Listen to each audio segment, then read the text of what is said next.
আমরা ৫ জন এসেছিলাম ঢাকা থেকে সুন্দরবন ঘোরার উদ্দেশ্যে। তো আমরা এসে গুলকাননে উঠেছিলাম। তো একদিন থাকার পর পরদিন সকালে আমরা সুন্দরবন ঘোরার জন্য বের হয়েছিলাম। কিছু দূর যাওয়ার পরে একটা গ্রুপ আসে ডাকাতের দল। ওরা ৩ জন ছিল এবং অস্ত্রধারী। সবার হাতে অস্ত্র ছিল। তারপর আমাদের ওরা আটকে ফেলে। আটক করার পরে আমাদের ৩ জনকে রেখে বাকি ৩ জনকে ৩ জন সহ আর এই যে আরেকজন সহকারী ছিল মালিকের, ওদের সব পাঠিয়ে দিল যে তোমরা যাও টাকা জোগাড় করো। তোমরা টাকা জোগাড় করে পাঠাইলে ওদেরকে আমরা ছেড়ে দিব। এই বলে ওদেরকে ছেড়ে দেয় আর আমাদের বাকি ৩ জনকে ওরা নিয়ে যায় ভিতরে। গহীন জঙ্গলের ভিতরে নিয়ে যায়। পরে ওরা আমাদের নির্যাতন করে। আমাকে গান দিয়ে ৫টা বাড়ি মারছে। ওকেও আমার বন্ধুকেও মারছে। তো মারার পরে আমরা শেষমেশ বাধ্য হয়ে আমাদের আগে কোস্ট গার্ড নিষিদ্ধ করে দিয়েছিল যে টাকা যাতে না দেই। তারপরে আমরা বাধ্য হয়ে পরে আর কি ফ্যামিলিতে জানাই, ইনফরমেশন দেই। পরে আর কি কিছু টাকা দিয়েও ফেলেছি। আবার ওই টাকাগুলো আবার আমাদের কোস্ট গার্ডের দৃঢ়তায় উদ্ধারও করা হয়েছে। বেশ কিছু টাকাই উদ্ধার করা হয়েছে এবং ওরা যখন বুঝতে পারে যে না চারদিক থেকে ওদের ঘেরাও ঘেরাও করে ফেলেছে আর ওরা থাকতে পারছে না, আর আমরাও খেতে পারছি না, ওরা কিছু খেতে পারছিল না, আর এই কারণে ওরা ওরা বুঝতে পেরেছে যখন যে না আমাদের আর উপায় নেই, তখন ওরা নিজেরাই আমাদের ওই ফরেস্ট অফিসের পিছনে এনে আমাদের রেখে পরে ওরা চলে যায়। ওখান থেকে আমরা ১ কিলোর মতো হেঁটে তারপর মেন রাস্তায় আসি। এসে পরে আমরা কোস্টগার্ডের গাড়ি দেখে আমরা ওইখানে যাই। পরে ওনারা আমাদেরকে উদ্ধার করে আমাদের গন্তব্যে পৌঁছে দেয়। তো নতুন এবং ফিরে আসা গ্রাহকদের জন্য নগদে চলছে ক্যাশব্যাক সহ প্রতিদিন হাজারো উপহার জেতার সুযোগ। হবে আশা আর ফেরা, সারপ্রাইজ সেরা।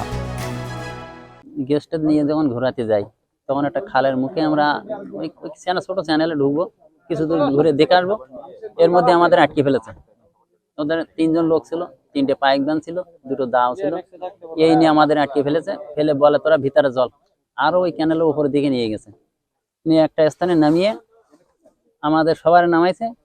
নামিয়ে তো প্রথমে সবার কম বেশি মারধর দিছে। দেওয়ার পরে আমি আর আমার 2টো গেস্ট আমাদের নিয়ে যায়, বলে যে আরগুলো ছেড়ে দেয়, বলে তোমরা যাও বাসায়, যে টাকা পয়সা ম্যানেজ করে দিবা, তারপর ছেড়ে দেবো, নাই ছাড়বো না।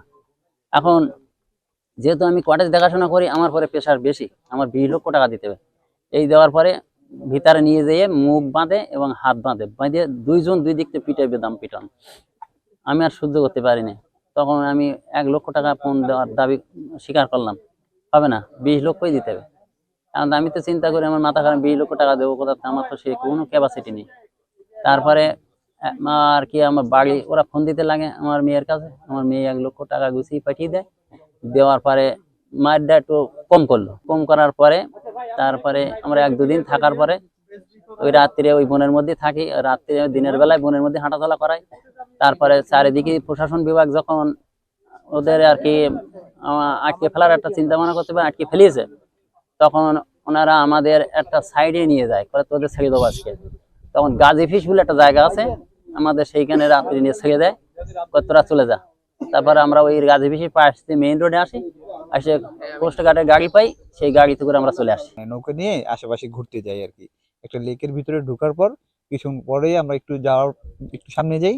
ওইখান থেকে আমাদেরকে অপহরণ করা হয় ডাকাত দলের সদস্য, ওই যে ওনারা আমাদেরকে নিয়ে, মাসুম বাহিনী ওনাকে নিয়ে আমাদেরকে জিম্বি করার পর আমাদের আমাদের দুই বন্ধুকে রেখে, আমি এবং আমার সোহেল, 2 জনকে রাখার পরে আর ওই রিসোর্টের যে মালিক ওনার ওই যে শ্রীপতি বাসার, ওনাকে আমাদের 3 জনকে জিম্মি করে নিয়ে যায়। আর আমার যে 3টা বন্ধু ওদেরকে ছেড়ে দেয়, মানে টাকা অ্যারেঞ্জ করার জন্য।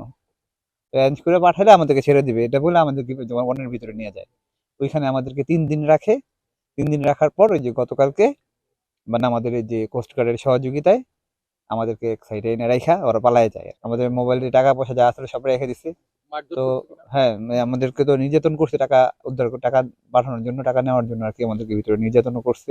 মুক্তিপণের জন্য কিছু আমাদের বিকাশে পেমেন্ট করছি, তো ওগুলো তো মানে কি উদ্ধার হয়েছে, কিছু কিছু ওনাদের কোস্টগার্ডের সহযোগিতায় আর কি এটা উদ্ধার হয়েছে। 2 জানুয়ারি 2026 তারিখ শুক্রবার বিকেল 3টায় সুন্দরবনের গোলকানন রিসোর্ট হতে কানুরখাল সংলগ্ন এলাকায় কাঠের বোট যোগে ভ্রমণকালে 5 জন পর্যটক, 1 জন মাঝি এবং রিসোর্ট মালিক সহ 7 জন ব্যক্তিকে ডাকাত মাসুম মৃধার নেতৃত্বে একটি ডাকাত দল জিম্মি করে। ডাকাত দল 3 জন পর্যটক ও মাঝিকে মুক্তি দিলেও 2 জন পর্যটক এবং গোলকানন রিসোর্টের মালিককে জিম্মি অবস্থায় সুন্দরবনের অজ্ঞাত স্থানে নিয়ে যায়। এবং 40 লক্ষ টাকা মুক্তিপণ দাবি করে। পরবর্তীতে রিসোর্ট কর্তৃপক্ষ বিষয়টি কোস্টগার্ডকে অবহিত করে।